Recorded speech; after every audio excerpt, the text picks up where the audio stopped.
Mga kapraps, dito tayo ngayon sa Nagcarlan, Laguna. Bali, mayroon akong i-offer sa inyo na property. Isa itong farmland na napakaraming mga tanim. So sa niyog pa lang, sa mga buko pa lang ay talagang sulit na. Ayun mga kapraps, ito na yung pinaka boundary niya. Yan. Hanggang doon. Yan, doon po. Tapos yung palayan na yun nasa dulo, yung nakita nyo po sa dulo. I-zoom in ko lang ha. Yan, yung may mga poste na yan ay kasama po yan sa property. Lusot na po yan doon sa kalsada. So at saka yung kalsada mga kapraps, ayan lang oh. Yan lang ang kalsada mga kapraps na sementado, yung barangay road. Meron ng access ng kuryente, meron na ring access ng tubig. Ang dami ding mga tanim dito na prutas, iba't ibang prutas mga kapraps, kaya samahan nyo po ako sa pag-iikot. Bali ang sukat nito ay 3.9 hectares. Ito ay titulado. Yan, dito pa lang sa pinanggalingan natin, ang daming mga puno ng kakao. Tapos napakaraming mga puno ng lansones. Ang mga lansones dito mga kapraps ay batang bata pa. Meron din ditong puno ng santol. Ayan ang puno ng santol oh. Tapos talagang masipag pa itong umunga ang mga prutas dito. Patag na patag ang lupa. So napakapatag, wala tayong makitang kahit konting maliit na bundok dito. Tayo ay mag-ikot, medyo malawak-lawak ito mga kapraps. Ang distansya nito sa National Highway ay nasa 350 meters lang. Napakalapit lang mga kapraps nun. Tapos meron itong right of way na ang lusot ay sa barangay hall nitong barangay nila. So marami ding mga tanim na kaimito.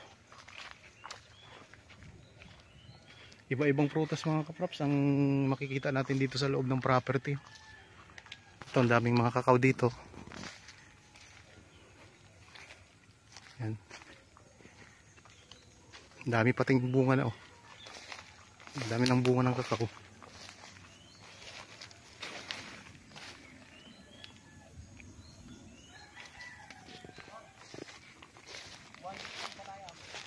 So ang sukat ng, may sakop ito na palayan.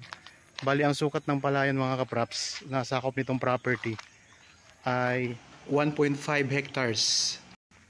Bali lumalabas kasi 3.9 hectares ang pinaka total nito. Ang sukat nitong maraming prutas ay 2.4 hectares. Tara, tingnan naman natin yung sakop na palayan. Ito sakop po yan mga kapraps. Yung may kubo na yan. Tapos ayun yung mga ano, mga katabi ninyong mga property. Yan, doon sa may tabi ng kalsada, marami ng mga bahayan. Yan, ito na yung sakop na palayan. Yan na yung ano, daanan, yung dinadaanan ng motor. Doon. Ang magiging record yun. Ah, yung mga nagkakarera. Yung may bahay na malaki. Ayun. Ito. Bago ko sa akin. So ito yung sakop na palayan. Yan. Hanggang doon po yan sa gilid ng bahay. Ayun. So yan. Ito yung palayan mga kapraps. Yung kalsada na yun, yung sa bahay na yan, kalsada na po yan. Tapos ang boundary nitong palayan na to hanggang dyan din sa gilid ng bahay. Itong sakop ng property na to. Yan, pwede kayo mag-alaga dito ng mga alagang hayop mga kapraps. Yan, may mga alaga silang baka dito.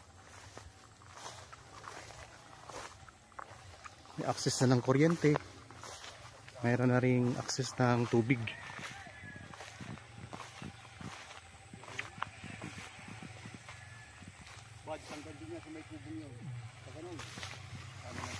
Bali ito yung 1.5 hectares na sakop ng property na palayan. Ikot ko lang yung para sa palayan. Kita natin ano. So taniman pa kayo ng palay, pwede kayong malaki din ang ani dito sa mga palay mga props. Kapag Mga ilang ano na to ang ano naani kapag tinamnan to? Mga 100 plus kaban. At sa summer season. Ano yan Prairie. yung mga nagmumotor? Oo. Anong tawag dun yung gumagano no? Nagmo-motocross. Motocross nga pala ang tawag dun mga kapraps. Tayo. Okay, ayan pala yung mga kapraps. Dito naman tayo ngayon sa ano sa loob ng itong mga prutas naman ang ating titingnan. May mga guyabano din pala no. Ayan, marami din puno ng guyabano.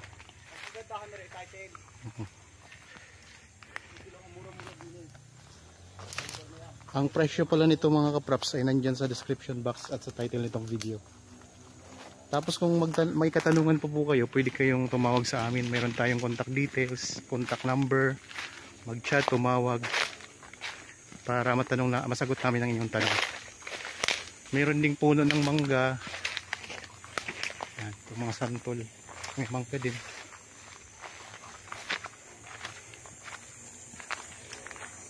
Daming niyog.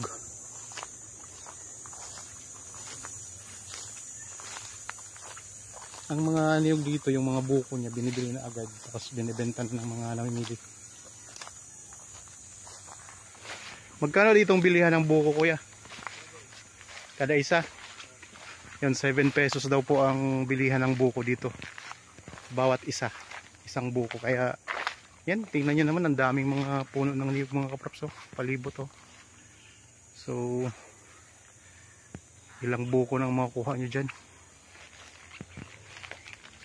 Yan, may mga saging din. Ayun, ang daming mga lansones doon. Oh. May mga lansones. Yung kanina pa tayo nag-iikot. Tingnan nyo naman. Patag na patag ang lupa. Maganda to mga kapraps. Kung halimbawa mabili nyo, pwede nyo i-subdivide. Meron kasi nga yung mga ginagawa ay sinasubdivide yung farm lot. So ito pwede rin po. Ito, napakaraming lansones dito. Yan, saka pa po yung may kubo. Yan, daming lansones. Ang ganda dito mga kapraps. Sa lansones, may income na rin tayo dito. Tapos ang dami rin mga rambutan. May kuryente, malapit sa kuryente. Meron lang. Papalinya. 350 meters lang ang layo nito sa highway.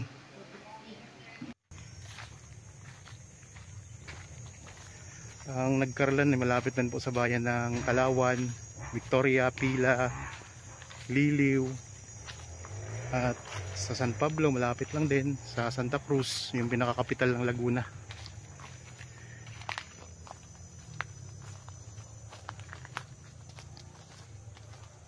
Daming lansones na. Dami. Ay, mga lansones, tas mga rambutan. Yan, lansones at saka buko. Ang labis dito, lansones buko. Ang income. Pupunta tayo sa may barangay. Tara, tayo.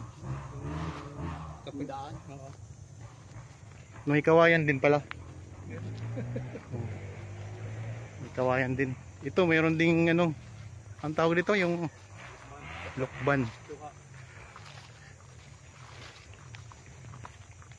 Ito mga kapraps, may suha din. May bunga na siya. Tapos may chisa. Chisa to na. Yan, may mga bulaklak na yung chisa. Ito yung puno ng kawayan. Kasama po ba ito? Ang gado. Ang gado. Dito may bignaw. So 3 hektarya ito, 3.9, kulang-kulang 4 na hektarya. Kasama tubigan. May tubigan na 1.6 hectares at itong may mga tanim na mga prutas ay 2.3 hectares, kaya 3.9 hectares lahat. Dito naman sa part na to, napakaraming mga puno ng rambutan. So hindi na to. So dito na lang po. 6,000. Sana tayo dadaan papunta sana? Sa barangay. Barangay Hall. Yun yung magiging daanan. Tingnan natin yung magiging daanan mga kapraps. Guyabano. Ito, Kabila na ito. kabila na.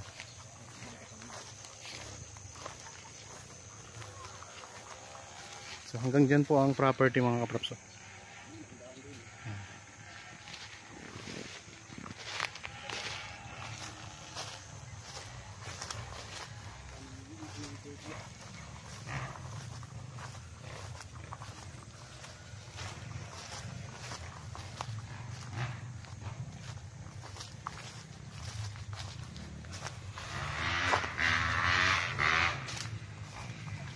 Ayan, dinig na dinig dito ang andar ng mga motor mga kapraps. Yun yung mga nagmo-motocross.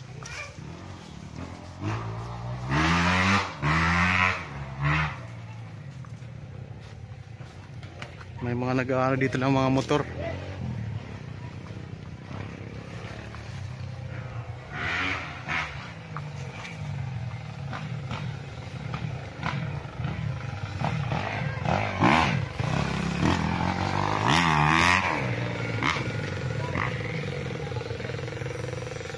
Yan, ito yung property mga kapraps ha. Yan, ito lang property yan ha. Diretso doon. Ito yung sakop ng palayan. Yan, itong palayan ito, sakop pa ito sa property. May mga nag-ano dito. Tao dito. Yung nagmumotor na malaking motor. Mga nagmumotocross. Saan ko yan daanan kaya?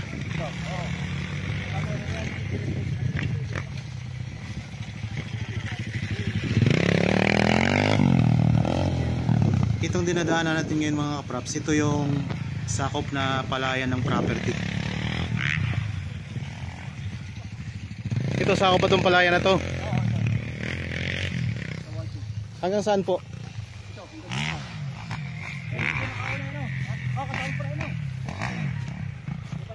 Ito na lang, ito lang yan.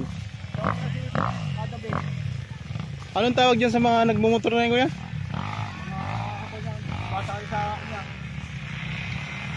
Mga nagpa-practice, mga motocross. Yan, motocross, may mga nagmumotocross dito mga kapraps. Oh.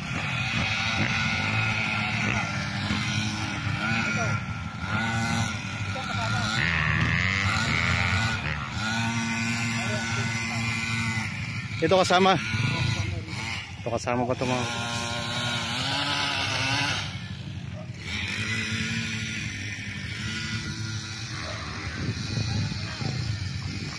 Kasama pa yung palayan na to. Nagmumotocross dito.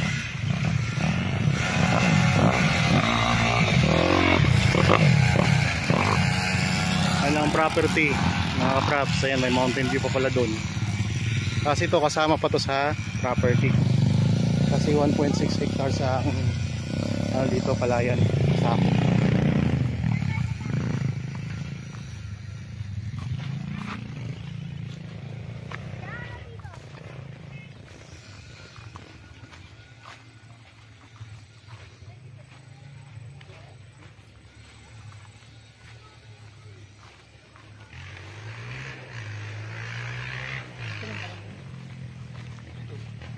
ito na ang ito hindi na ito sakop. Sakop pa yan. Sakop pa to? Ano ba? Ang ganda. Ayan o. Sakop pa pala to. Yan, ito na yung right of way mga kapraps. Ilang metro? Ito yung pinaka right of way.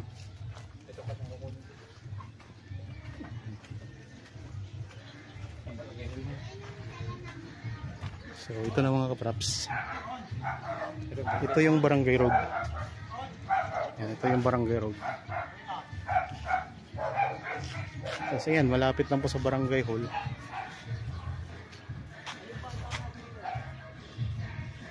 So dito magiging right of way. Yan, ito yung barangay hall mga kapraps. So ito yung barangay road. O so yan, malapit lang sa barangay hall. So, sementadong kalsada, ito yung barangay. Tapos ito yung magiging right of way ng property. So ang lapad po nito mga kapraps mula dito, ang right of way hanggang dito po. Bali 6 o 5 meters po ang lapad dito. Ulitin ko lang po, 5 meters ang lapad nitong right of way. Matatanggal po yan. Tapos ang layo po ng property sa dito mula sa kalsada ay 10 metro lang. Yan na po mismo ang property. Itong may yun. Yan, kasama na po ito.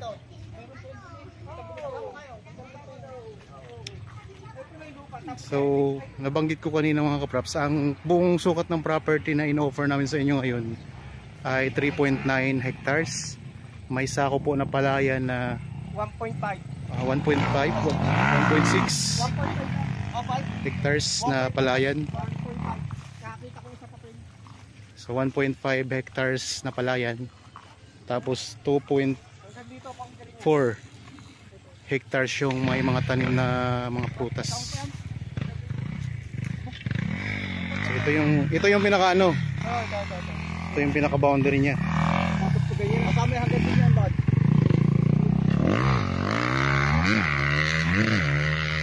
Hanggang saan po? Tingnan natin, ipakita lang namin sa inyo mga kapraps yung pinaka... Yung tricycle na yun, hanggang sa may tricycle. Ayun, hanggang doon sa tricycle. I-zoom in lang natin. May tricycle na yan mga kapraps yan. Yan yung sakop niya.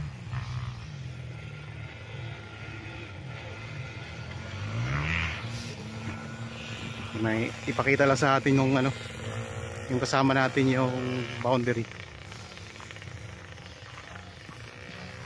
Yan. Tapos yung ano mga kapraps, yung may mga ano na yan, yung kalsada na yan, papunta naman yung highway. So nasa 150 meters lang ang distansya nito sa National Highway. Tapos yan yung mga katabi ninyo. Marami dito mga nagpa-practice, nagmo-motocross pala. Tapos may mountain view. Ayan, mountain view. Sako pa yan? Ito, hindi na. So yun. Alin po dyan ang sakop na palayan? Yan ito, sakop at puto na palayan mga kapraps. Ito yung views. Makikita natin. Yan. Kasama po yan.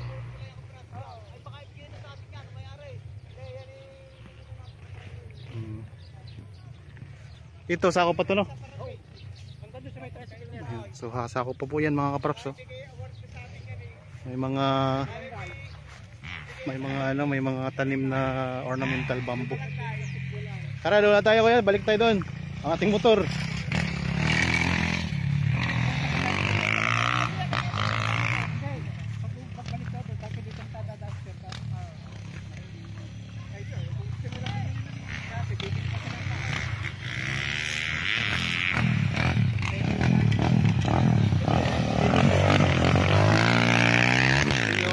Diba yan yung property no? Yung property na yun. Yun yung pinanggalingan natin kanina. Ayan, no? Lampas pa yun. Yung pinanggalingan natin kanina. Doon tayo nag-iikot kanina. Yun yung may mga tanim na mga prutas. Ang dami. So iba't ibang prutas yung mga props. Tapos ayan po ang ano. May mountain view sa may bandang likuran.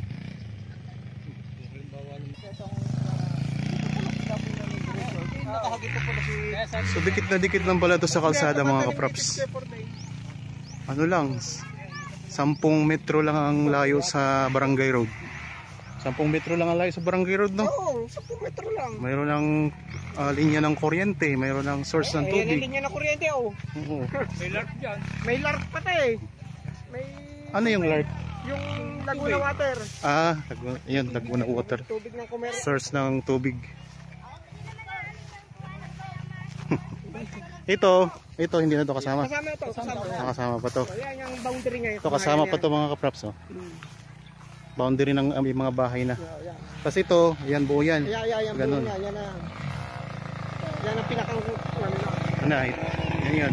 Sako ko yan ng property. Yun lang doon sa mga tanim. Tapos ito yung pinaka boundary niya. Diretso ko yan doon. Marami nagpa-practice ng motocross sa mga kapraps dito. mataas sa lugar to. Mhm. Binabaha. Atag. Hindi binabaha yan. Tinatamnan ba ito ng ano, palay, no? Pero mataas sa lugar to.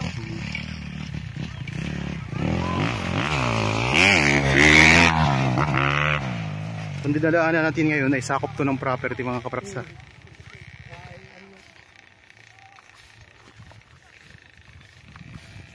Ganda. Patag na patag ba yung lupa ng property?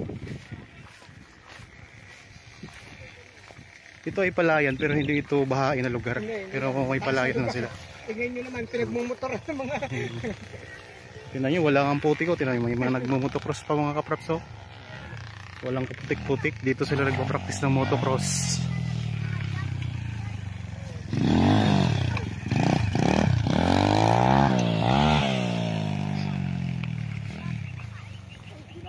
Tapos, ito na. Ito na yung may mga tanim na mga prutas mga kapraps. 2 point ano yan eh, 2.4 yung may nyugan. So ayan po. Ito yung sakop na palayan, 1.5 hectares. Tapos ito naman po yung may mga tanim na prutas na.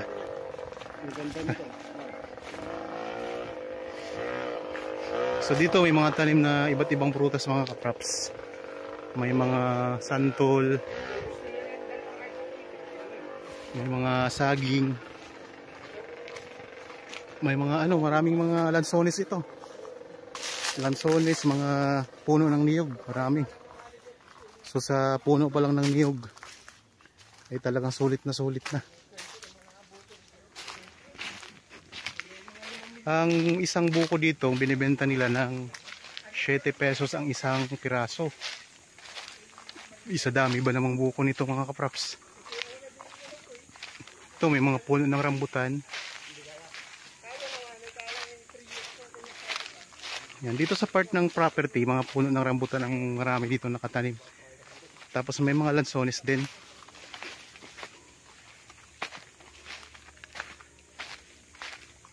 Yan, daming lansones mga kapraps dito.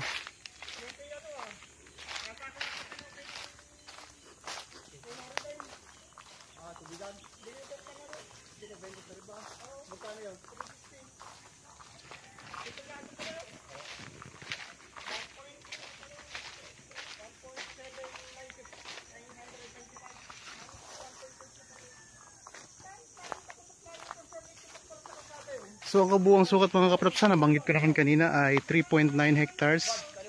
Mayroong sakop na palayan na 1.5 hectares. Tapos ang sakop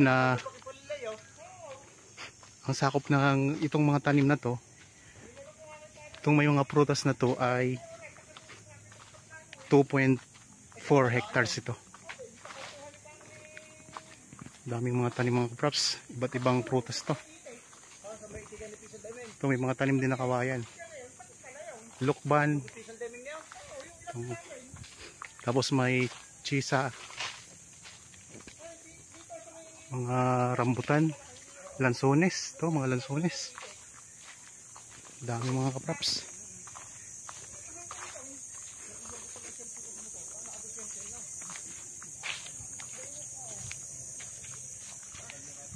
So kung interested po kayo, pwede kayo mag-chat sa amin o kayo tumawag para malaman nyo po ang iba pang detalye nitong property. So meron ng right of way. Ang layo nito sa National Highway ay 150 meters lang. So ano pang hinihintay nyo mga kapraps? Pwede nyo itong i-subdivide kasi malawak na lupa. Hindi nakasama yan. So hindi, hanggang dito na lang, no? Ito. So hanggang dito na lang po ang pinaka-boundary niya. Tapos doon. Ano ka siya? Nandito? Oh, nandun. Yan. Pinaka-boundary. So ito yung pinaka-boundary niya mga kapraps. Yan, tanag. Ikanay po na ito eh. Yan, diretso po doon.